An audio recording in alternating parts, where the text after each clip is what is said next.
Eles ficam ridículos depois disso. Mas sua vida é tão difícil e você é tão privilegiada. É simplesmente estranho. Quando Bill Maher decide atacar, ele não pisa em ovos. Ele lança mísseis. E Meghan Markle... Bom, ela acabou do lado errado de um bombardeio cômico em massa. Você está reclamando da sua vida difícil e é tão privilegiada? É apenas estranho. Assistant logo de cara... Maher não perdeu tempo em dissecar a mais recente aparição de Meghan em um podcast. Ele incendiou tudo e assou marshmallows sobre as cinzas. E a internet está adorando cada segundo. Porque isso não foi só uma crítica, foi uma destruição total, brutal, sem filtro e, para ser honesto, hilária. Ah, sim, eles são ótimos. É simplesmente tão bom. É por isso que é tão legal não estar maquiada. Obrigada. Então, vamos ao contexto. Meghan Markle apareceu em um novo episódio de podcast, desta vez com Jaime Kern Lima, uma milionária feita por si mesma e cheia de boas vibrações, claramente tentando ajudar Meghan a relançar sua imagem. E mesmo com o clima aconchegante, os pés descalços, o visual sem maquiagem, apenas vibrações, tudo deu errado de forma espetacular. Meu Deus! Ai, meu Deus! Esse foi o momento em que Bill Maher e metade da internet encolheram ao mesmo tempo. Isso está tão forçado, pessoal. Você sabe, você não pode ser do tipo, essas pessoas foram tão cruéis conosco e coitados de nós e não queremos atenção, e então, deixa eu escrever um livro sobre como não queremos atenção. Ele não estava errado. Porque enquanto Meghan tentava se apresentar como uma mãe humilde, acessível, que assa biscoitos e leva os filhos à escola, o que o público via era algo totalmente diferente. Um ato cuidadosamente ensaiado, performático, mais Hollywood do que caseiro. Eu sei que parece brega, mas, meu Deus, isso muda a perspectiva. Desde a primeira frase, os críticos disseram que tudo parecia encenado. Dos suspiros dramáticos à voz ofegante e ao estranho jeito de chamar Harry de H, tudo parecia errado. O coração dele é ainda mais bonito. Não, só pare. Agora, aqui vem a cereja do bolo. Meghan apresentou essa aparição como algo cru, despido, emocional. O problema? Não passou nem perto disso. Um programa onde converso com empreendedoras e amigas. Vamos falar do momento sem maquiagem. Supostamente, Meghan apareceu de rosto limpo, mas os críticos logo chamaram isso de mentira. Olha a iluminação, o cabelo escovado, o brilho labial. Isso não era beleza acidental. Era produção de estúdio. E aí vieram as lágrimas. Ou melhor, a ausência delas.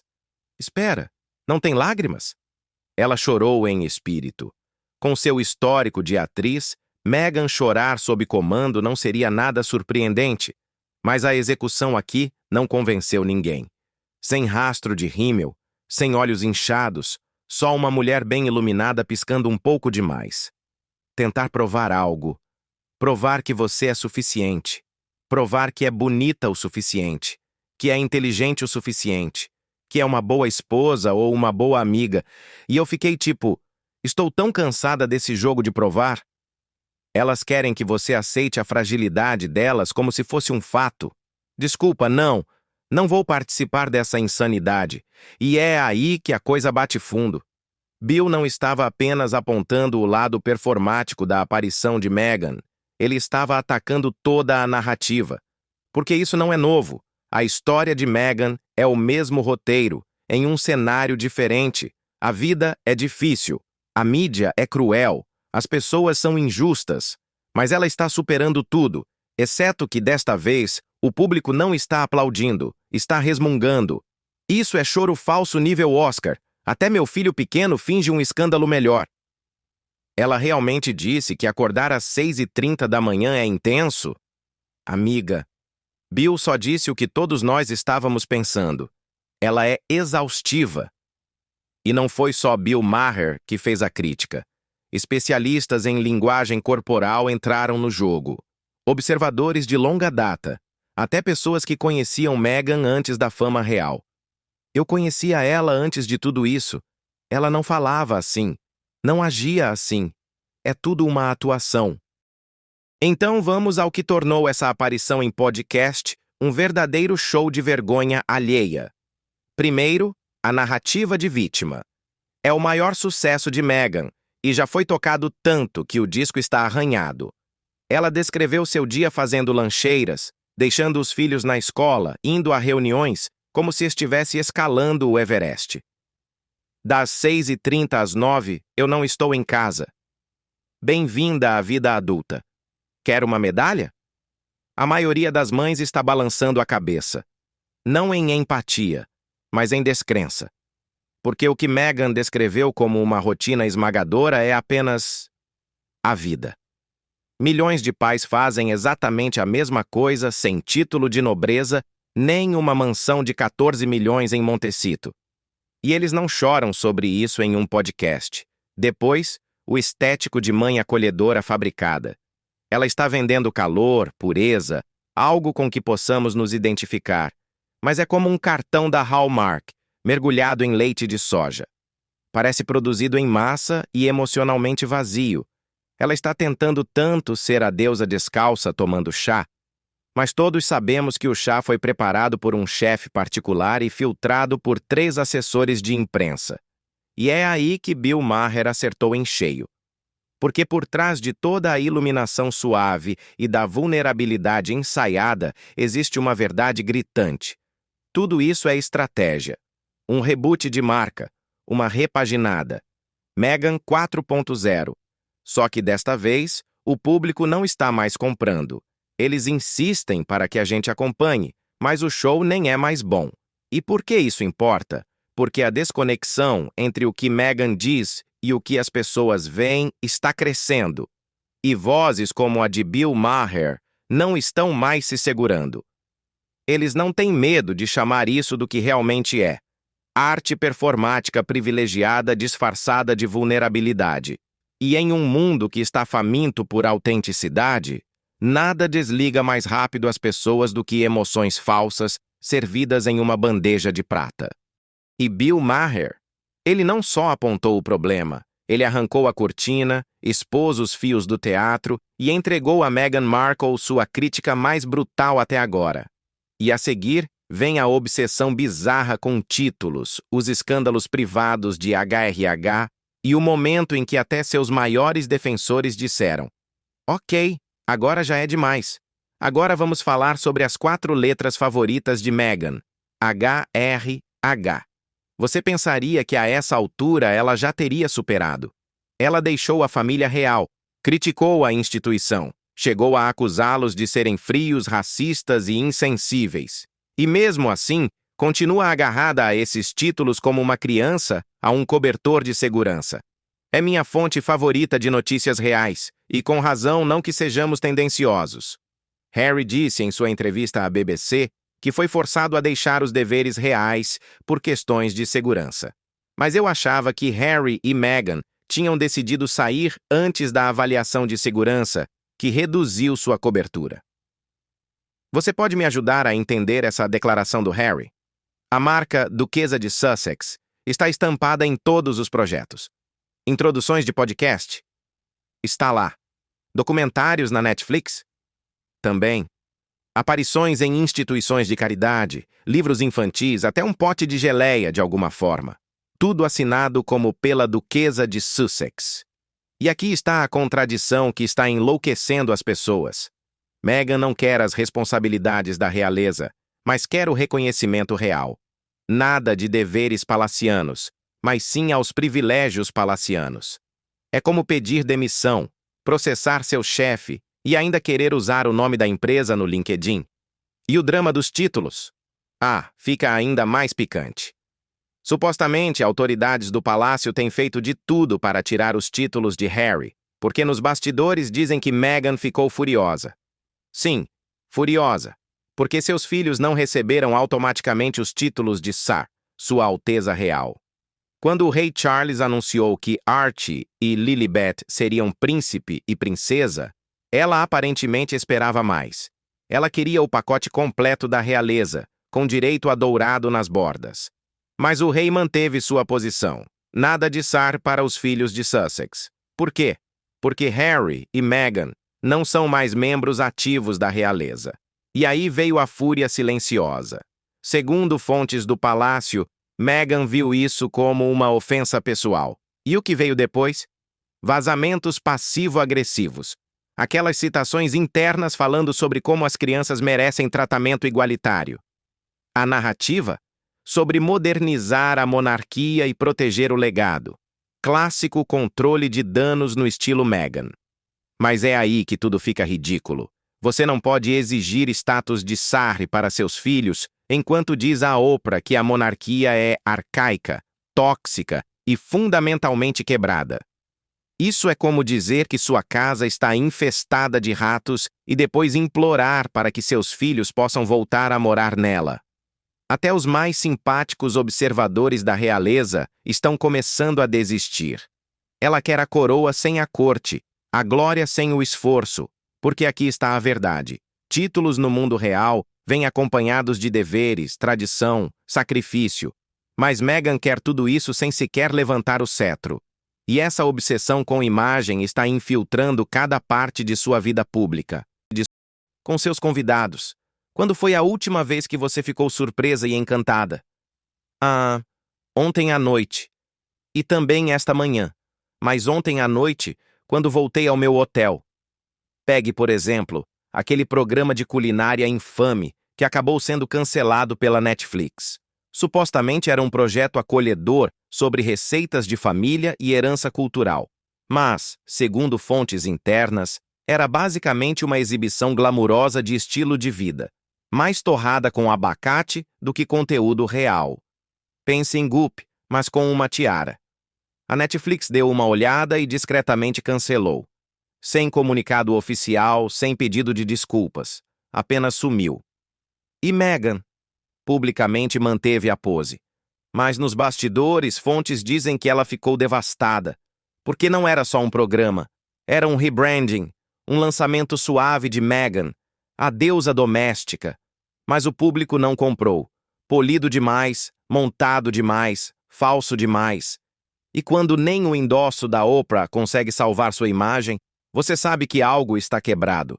É por isso que o ataque de Bill Maher foi tão impactante. Ele não criticou apenas uma aparição em podcast. Ele foi atrás de toda a encenação, da marca calculada e cheia de contradições que Meghan se tornou. Porque sejamos honestos, houve um momento, talvez em 2018, em que Meghan Markle tinha o mundo nas mãos. Ela era novidade, global, empoderadora, uma atriz americana birracial casando com a realeza. Isso era ouro em termos de relações públicas, um conto de fadas moderno. Mas em algum ponto entre Montecito e Spotify, ela perdeu o rumo. Ficou polida demais, ensaiada demais, plástica demais. Cada aparição virou uma palestra, cada entrevista uma confissão, e cada confissão enquadrada como se fosse um marco histórico. Mas o público não quer santas, querem o real. E essa é a única coisa que Meghan parece incapaz de entregar.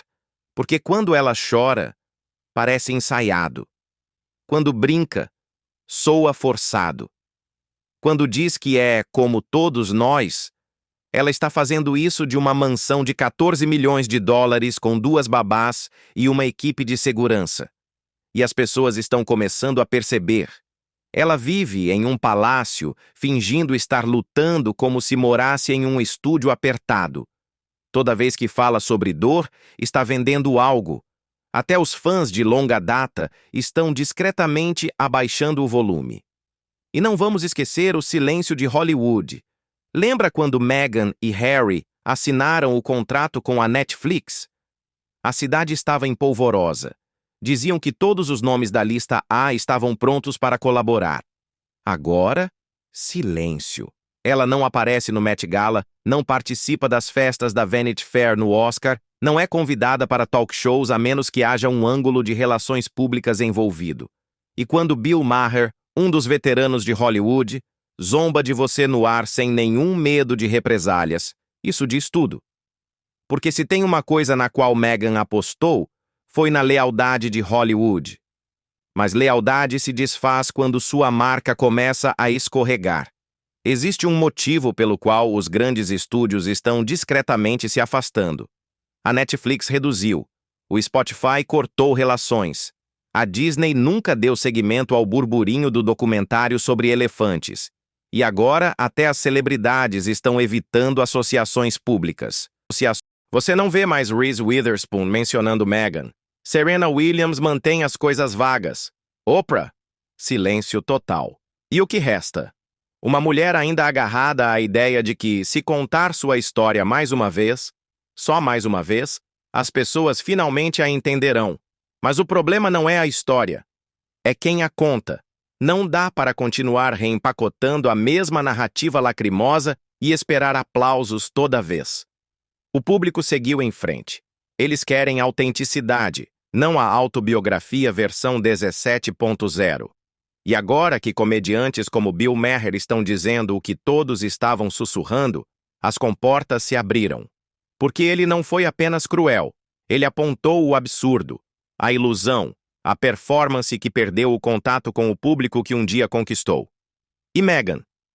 Ela está ali, sob os holofotes, com lágrimas marcadas no roteiro, título na mão, ainda esperando pelos aplausos que não virão. Vamos falar da magia de Montecito, ou melhor, da ilusão dela. Porque enquanto Meghan vende esse sonho de luxo discreto, cristais de cura e lattes de lavanda, alguém acabou de arrancar o véu. E não foi um TikToker aleatório. Foi um convidado famoso que teve acesso VIP ao verdadeiro estilo de vida dos Sussex e não poupou críticas. Segundo uma fonte de alto escalão em Hollywood, a casa de Meghan e Harry em Montecito está longe de ser o paraíso pacífico que eles retratam. Por trás da fachada filtrada do Instagram, existe uma panela de pressão cheia de tensão, reuniões de branding, crises de relações públicas e, sim, supostamente, momentos familiares extremamente encenados. A fonte? Um ex-convidado que foi até lá esperando um fim de semana de tranquilidade, mas acabou se sentindo sufocado pelo controle.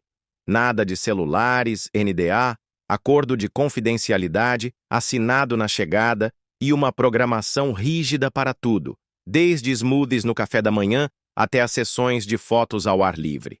Isso não é família. Isso é um set de filmagem. E piora. A mesma fonte revelou que Meghan tem um consultor de marca em tempo integral dentro de casa. Não é uma assistente, nem uma stylist. É um consultor de marca. Alguém cujo trabalho é garantir que cada momento, cada palavra, roupa e interação esteja perfeitamente alinhado com a imagem dela. Então, quando Meghan publica sobre caminhadas matinais com os filhos, provavelmente há uma equipe de iluminação e uma lente profissional de prontidão. E agora, até o Harry estaria começando a reagir. Porque a verdade é que Harry nunca quis esse nível de caos ensaiado. Ele queria sair da máquina real, sim, mas não para trocá-la pela Matrix de Montecito da Meghan. Fontes internas dizem que ele vem discretamente pedindo para Meghan desacelerar, recuar um pouco, parar de atuar e começar a viver. Uma fonte chegou a afirmar que Harry sente falta do normal, mas já não sabe mais como encontrá-lo. E quando o próprio marido acha que o teatro foi longe demais, isso não é apenas um sinal de alerta. É um incêndio de 5 alarmes no departamento de imagem pública. Mas Meghan não consegue largar o osso porque, para ela, isso não é só um estilo de vida. É uma tática de sobrevivência. Sem a marca, o mistério, o brilho de duquesa, o que sobra? Uma ex-atriz com meia dúzia de contratos cancelados e uma hipoteca caríssima. E falando em contratos cancelados, há um motivo pelo qual o império de Meghan está começando a ruir. As grandes marcas estão despertando. A Netflix silenciosamente cancelou o programa de culinária. O Spotify cortou o podcast depois de apenas uma temporada. Até a Dior se distanciou após rumores de uma parceria que acabou evaporando. Por quê? Porque o efeito Meghan Markle já não é mais uma garantia. É um risco. A cada manchete que ela gera, vem uma reação negativa em seguida. A cada sorriso cuidadosamente posado, surge uma onda de artigos questionando sua autenticidade. E Hollywood, terra da imagem acima de tudo, está percebendo. Um ex-executivo de televisão resumiu bem. Ela virou mais risco do que recompensa. Ninguém quer ser pego no fogo cruzado. E esse fogo cruzado está em toda parte. Basta olhar as sessões de comentários. Não faz muito tempo, Meghan tinha um exército de defensores prontos para derrubar qualquer crítica com acusações de racismo, misoginia ou parcialidade da mídia. Agora, até antigos apoiadores estão fazendo perguntas incômodas. Por que tudo parece tão forçado? Porque sempre há uma câmera quando ela está apenas sendo mãe.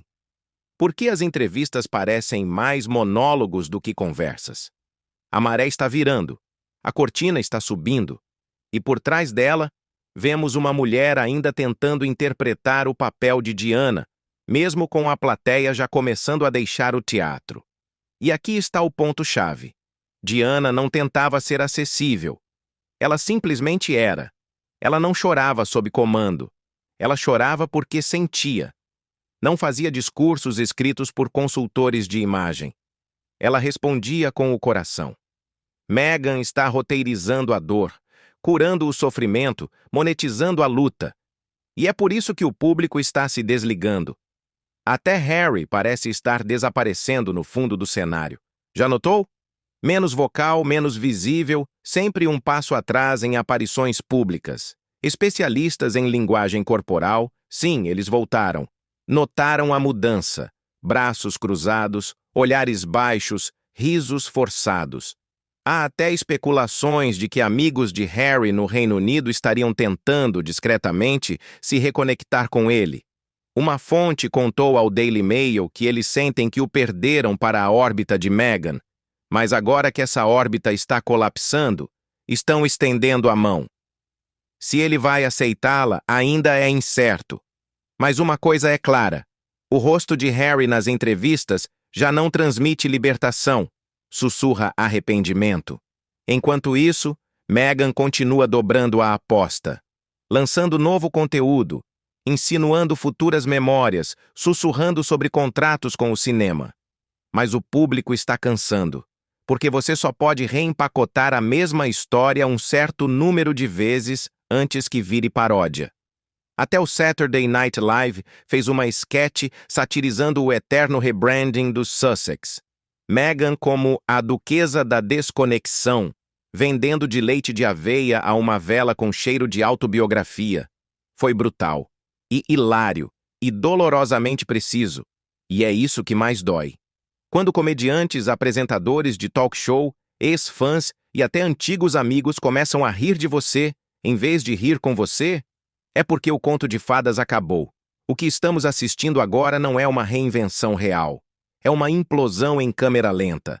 Uma manchete por vez. Uma entrevista constrangedora por vez. Um rebranding desesperado por vez.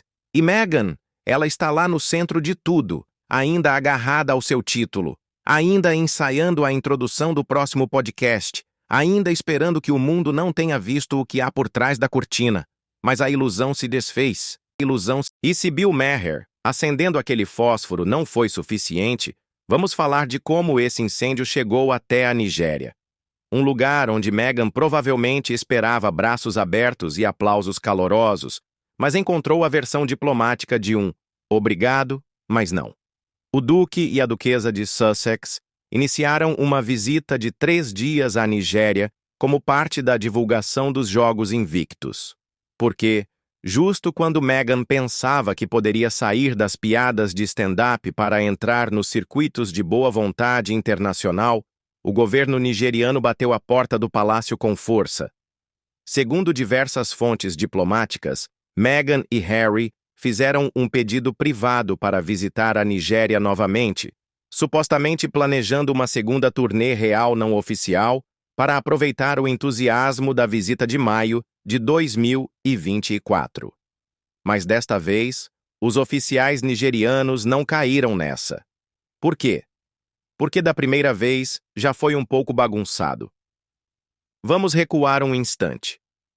Quando Meghan e Harry desembarcaram em Abuja no ano passado, foram recebidos com desfiles militares, colares cerimoniais e um holofote tão grande que fez até chefes de Estado suarem. Meios de comunicação nigerianos questionaram por que esse casal, sem cargos reais e sem sanção governamental, estava recebendo um tratamento de chefe de Estado. Críticos classificaram a visita como nada mais que uma encenação de relações públicas que permitia a Meghan interpretar a duquesa novamente sem qualquer respaldo oficial do Reino Unido. Mas aqui está o detalhe. Por trás das fotos sorridentes e dos gestos de caridade, havia uma tensão real fervendo. O Ministério das Relações Exteriores da Nigéria, segundo relatos, nunca aprovou oficialmente a dimensão total daquela visita. Ela foi organizada, em grande parte, por meio de instituições privadas e pela Fundação Archewell de Meghan, o que significa que certos protocolos diplomáticos foram ignorados. Tradução. Eles contornaram os adultos da sala para montar a própria festa. Avançando para este ano, Meghan e Harry tentaram repetir a dose. Mas desta vez, o governo nigeriano estava preparado. A resposta? Um firme. Nenhuma visita adicional será considerada sem autorização oficial do Ministério. Ponto final. Essa rejeição mandou uma mensagem bem clara. Isso não é um tapete vermelho que você pode estender sempre que sua marca precisa de um impulso. Mas é aqui que as coisas ficam ainda mais interessantes. Fontes próximas ao governo nigeriano sugeriram que houve um certo desconforto com a maneira como Meghan usou a visita anterior para reivindicar um tipo de conexão cultural, especialmente depois que ela declarou publicamente em seu podcast que é 43% nigeriana, com base em um teste de DNA caseiro. Durante a viagem, ela se apoiou fortemente nessa narrativa, vestindo roupas tradicionais, chamando a Nigéria de "meu país", e insinuando uma conexão pessoal que algumas lideranças consideraram, bem, um tanto performática. Alguns nigerianos adoraram, sem dúvida. Meghan tem sim um segmento de fãs que apreciou a representatividade, mas outros viram tudo como algo exploratório, um roteiro bem ensaiado para se alinhar ao sul global de uma forma que parecia menos autêntica e mais oportunista. Dava quase para ouvir o governo dizendo: "Nós não somos o pano de fundo do seu rebranding." Mas a equipe de Meghan, previsivelmente, enxergou tudo isso como uma oportunidade perdida. Segundo fontes internas, a Archewell já havia começado a planejar discretamente conteúdos documentais sobre essa segunda viagem, possivelmente como parte de um futuro projeto da Meghan para a Netflix, ou até mesmo ligado à sua suposta marca de estilo de vida culinário, que pretendia integrar culinária ancestral com as origens reveladas pelo teste de DNA. Isso mesmo, você leu certo. Um possível segmento gastronômico nigeriano baseado nos resultados do DNA. Se você está sentindo vergonha alheia, não está sozinho. Com a visita cancelada, Meghan e Harry voltam à estaca zero, sem títulos reais em uso ativo, sem burburinho novo de podcast após o fiasco envolvendo Leonardo DiCaprio, e agora, sem a segunda rodada na Nigéria. O que nos leva de volta ao ponto de partida, ao discurso brutalmente honesto de Bill Maher. Porque o que ele disse não era apenas comédia, era sobre o problema de imagem que os Sussex não conseguem superar. Eles continuam tentando se reinventar. De vítimas do drama palaciano a filantropos globais, depois apresentadores de podcast, depois com uma energia de princesa nigeriana, e agora aspirantes a magnatas de marcas de lifestyle. Mas nada cola. Por quê? Porque cada reinvenção parece uma performance, não um propósito real. E agora, a rejeição da Nigéria expôs algo mais profundo. Boa vontade global não vem automaticamente só porque você usa um título ou traça suas raízes por meio de um teste de ancestralidade. Respeito, especialmente de nações com histórias coloniais complexas, precisa ser conquistado, não emprestado por razões de imagem. E essa é a verdadeira decepção em tudo isso. Porque, em algum nível, Meghan pode até ter desejado genuinamente se conectar com suas raízes. Mas, quando tudo é empacotado como uma estratégia de conteúdo, quando até uma visita humanitária soa como trailer do próximo especial da Arkwell, as pessoas percebem. E começam a fechar as portas. Até Bill Maher, que construiu a carreira provocando os outros, não ficou indignado com Meghan. Ele simplesmente não se convenceu. E isso é pior. Porque a indiferença é muito mais perigosa do que a crítica. Indiferença significa que você já não é mais relevante o suficiente nem para provocar discussão. E quando a Nigéria, a maior economia da África, te diz, dessa vez não, é sinal de que o mundo talvez esteja seguindo em frente. Quer os Sussex estejam prontos ou não. Então cá estamos. Meghan Markle, uma vez aclamada como o novo rosto da rebeldia real, agora presa em um ciclo de reinvenções que soa menos como revolução e mais como reprises. O podcast foi cancelado, o programa de culinária engavetado, a marca diluída. O que começou como uma história de amor global está começando a parecer um conto de advertência sobre superexposição, exagero e o preço de tentar controlar uma narrativa em um mundo que se alimenta de contradições. E enquanto Meghan estaria, segundo relatos, se esforçando para encontrar seu próximo grande movimento, tentando reformular os reveses como recuos estratégicos, a plateia já está com um pé para fora da sala. Porque até mesmo Hollywood sabe que não dá para continuar vendendo um conto de fadas quando a magia já perdeu o brilho. E Harry? Ele está preso entre o legado real do qual fugiu e o experimento de marca no qual se meteu.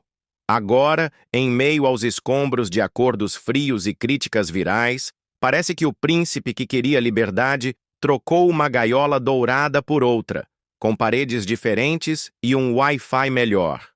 No fim do dia, não são os títulos de nobreza nem as câmeras da Netflix que definem quem você é. É a verdade que as pessoas sentem quando você fala. E neste momento, o sentimento em torno de Meghan não é empatia, é exaustão.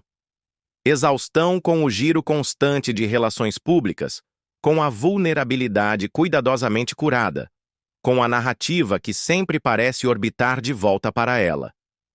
E em um mundo onde autenticidade é tudo, talvez a única coisa que Meghan Markle nunca aprendeu de verdade foi simplesmente ser real. E o que vem agora?